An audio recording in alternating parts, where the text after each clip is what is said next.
Kapolda Jambi, Irjen Pol Rusdi Hartono, berhasil dievakuasi.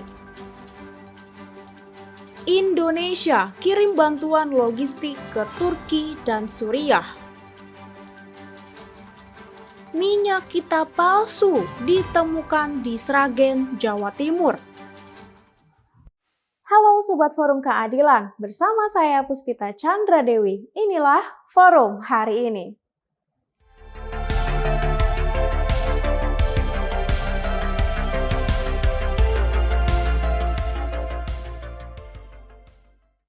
Setelah 3 hari upaya evakuasi yang dilakukan untuk penyelamatan, akhirnya Kapolda Jambi, Irjen Pol Rusdi Hartono berhasil dievakuasi.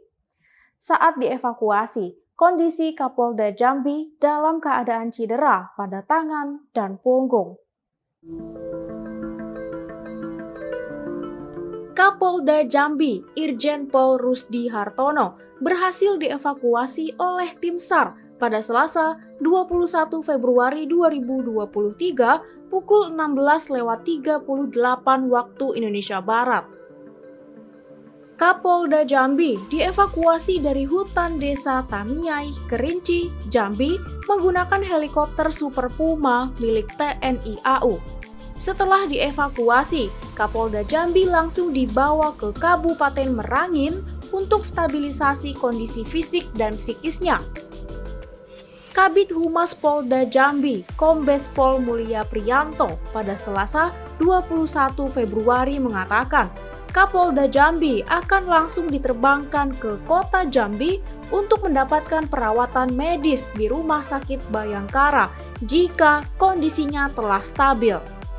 Kapolda Jambi berada dalam kondisi sadar ketika dievakuasi, walaupun dirinya mengalami cedera pada tangan dan punggung. Indonesia kembali mengirimkan bantuan kemanusiaan untuk korban gempa Turki dan Suriah. Kali ini berupa logistik yang terdiri dari 140 ton bahan makanan dan logistik lainnya. Pemerintah Republik Indonesia kembali mengirimkan bantuan untuk korban gempa Turki dan Suriah. Presiden Joko Widodo melepas bantuan kemanusiaan di Lanut Halim Perdana Kusuma, Jakarta pada Selasa 21 Februari 2023 pukul 8.30 waktu Indonesia Barat. Bantuan yang dikirimkan berupa 140 ton bahan makanan dan bahan-bahan logistik lainnya. Bantuan kemanusiaan tersebut diberangkatkan menggunakan 4 pesawat menuju Turki dan Suriah. Pagi hari ini kita akan mengirimkan 4 pesawat ke Turki dan ke Suriah yang berisi 140 ton bahan makanan dan bahan-bahan logistik lainnya yang sangat diperlukan di sana. Presiden Jokowi mengatakan, sebelumnya Indonesia telah mengirimkan bantuan berupa tim medis dan tim SAR untuk membantu pencarian korban. Pengiriman bantuan kemanusiaan kali ini dilepas secara simbolis oleh Presiden Jokowi dan didampingi oleh Menteri Pertahanan Prabowo Subianto, Menko Bidang Pembangunan Manusia dan Kebudayaan Muhadjir Effendi, Menteri Luar Negeri Retno Marsudi, serta Sekretaris Kabinet Pramono Anung. Dalam kesempatan tersebut, Presiden Jokowi juga didampingi oleh Kapolri Jenderal Listio Sigit Prabowo, Panglima TNI Laksamana Yudo Margono, Duta Besar Republik Turki untuk Indonesia Ahmet Cemil Miroglu, dan beberapa perwakilan kedutaan Turki di Indonesia. Kementerian Agama Provinsi Lampung mengimbau rumah ibadah untuk mengurus perizinan sebelum digunakan.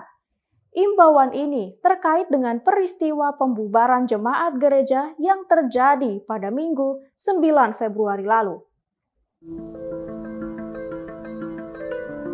Kepala Kantor Wilayah Kementerian Agama Provinsi Lampung, Puji Raharjo, mengimbau setiap rumah ibadah untuk mengurus perizinan terlebih dahulu sebelum digunakan.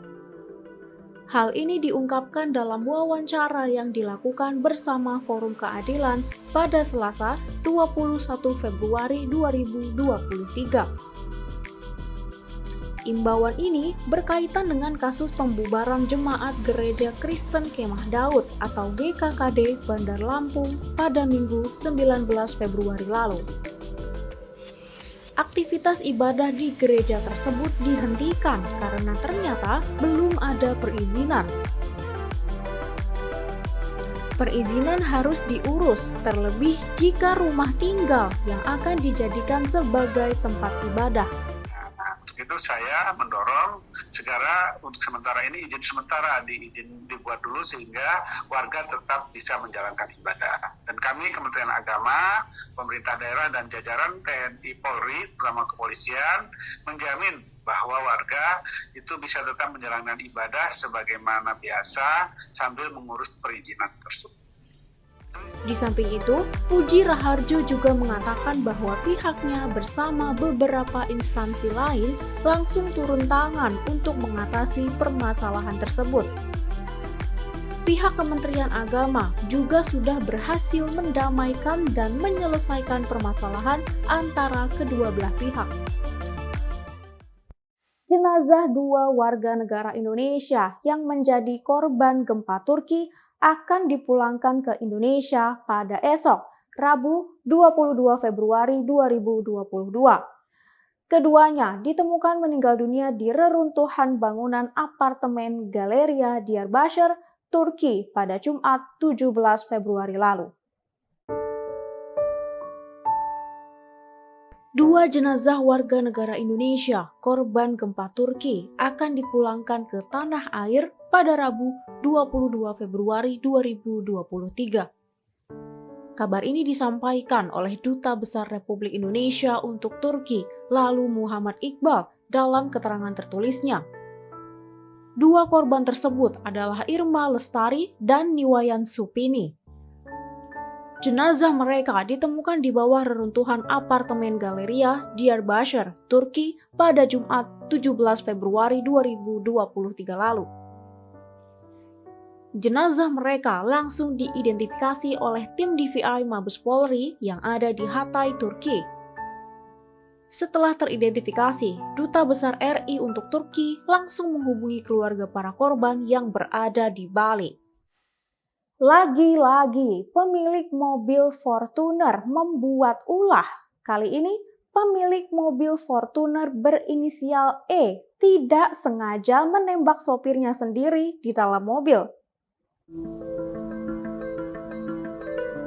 Seorang sopir berinisial AM tertembak senjata api milik majikannya berinisial E di Kebayoran Baru, Jakarta Selatan. Insiden itu terjadi saat AM sedang menyopiri mobil Fortuner milik E melintasi Jalan Daksa Senopati, Kebayoran Baru, Jakarta Selatan pada Jumat 17 Februari 2023 sekitar pukul 23.43 waktu Indonesia Barat. Saat itu, E sedang memeriksa tasnya yang berisi senjata api. Lalu, ketika dia hendak mengunci senjata apinya, tiba-tiba senjata api itu meletus 1 kali. E yang saat itu duduk di belakang AM menyadari bahwa tembakan itu mengenai sopirnya. Akibatnya, AM mengalami luka di bagian kening sebelah kiri. E kemudian memindahkan AM ke kursi penumpang di bagian kiri depan dan mengendarai mobilnya menuju Rumah Sakit Mayapada untuk menolong AM.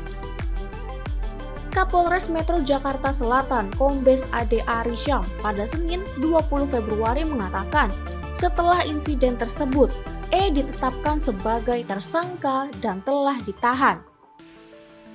E dijerat Undang-Undang Darurat Nomor 12 Tahun 1951 yang mengatur kepemilikan senjata api, Pasal 351 dan Pasal 360 KUHP dengan ancaman hukuman lebih dari 5 tahun penjara. Setelah ditimbun, Kementerian Perdagangan menemukan modus pemalsuan minyak kita di Sragen, Jawa Tengah. Modus pemalsuan yang dilakukan adalah menempel label minyak kita di kemasan minyak goreng curah. Kementerian Perdagangan menemukan modus pemalsuan minyak kita di Sragen, Jawa Tengah. Modus pemalsuan yang dilakukan adalah dengan menempel label minyak kita di kemasan minyak goreng curah.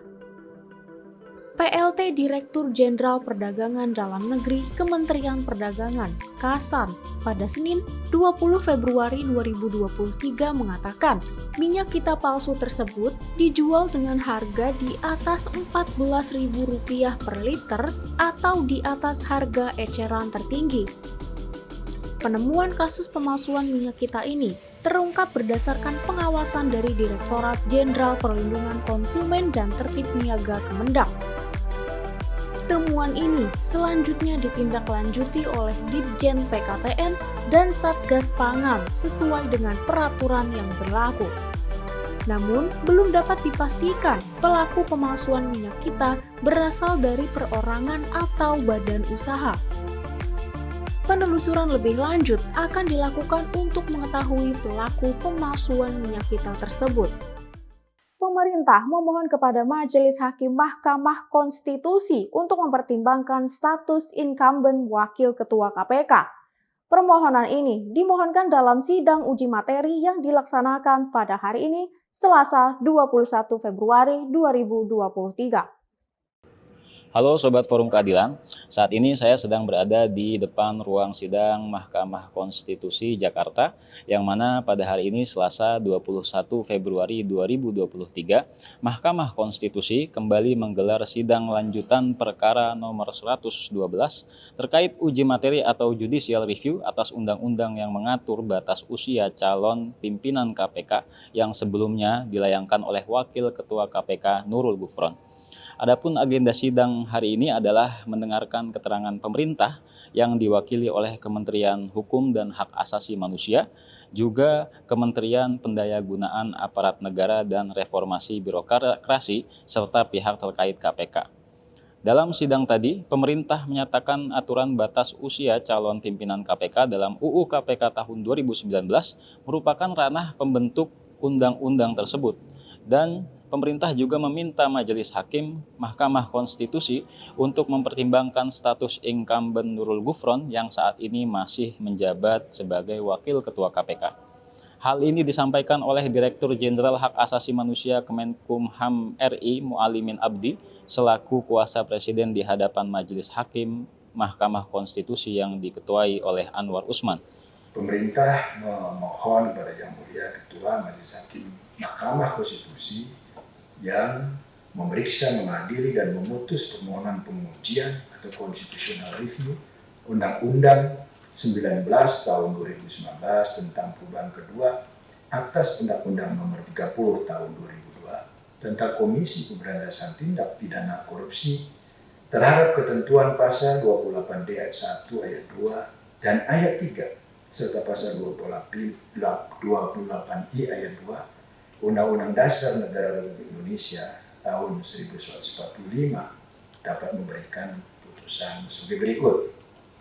Yang pertama, menerima keterangan Presiden secara keseluruhan.